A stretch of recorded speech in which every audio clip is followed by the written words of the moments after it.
حضرت جابر رضی اللہ تعالیٰ عنہ بیان کرتے ہیں، رسول اللہ صلی اللہ علیہ وسلم نے فرمایا، جو شخص اذان سن کر یہ دعا پڑھے، اے اللہ، اس دعوت کامل اور قائم ہونے والی نماز کے رب، محمد صلی اللہ علیہ وسلم کو وسیلہ و فضیلت عطا فرما اور انہیں مقام محمود پر فائز فرما جس کا تو نے ان سے وعدہ فرمایا ہے، تو اس کے لیے روز قیامت میری شفاعت واجب ہو جائے گی۔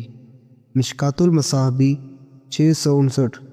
حضرت ابو سعید خدری رضی اللہ تعالیٰ عنہ بیان کرتے ہیں، رسول اللہ صلی اللہ علیہ وسلم نے فرمایا، مؤذن کی آواز کو جن و انس اور دوسری چیزیں سنتی ہیں اور سب قیامت کے دن اس کے حق میں گواہی دیں گی۔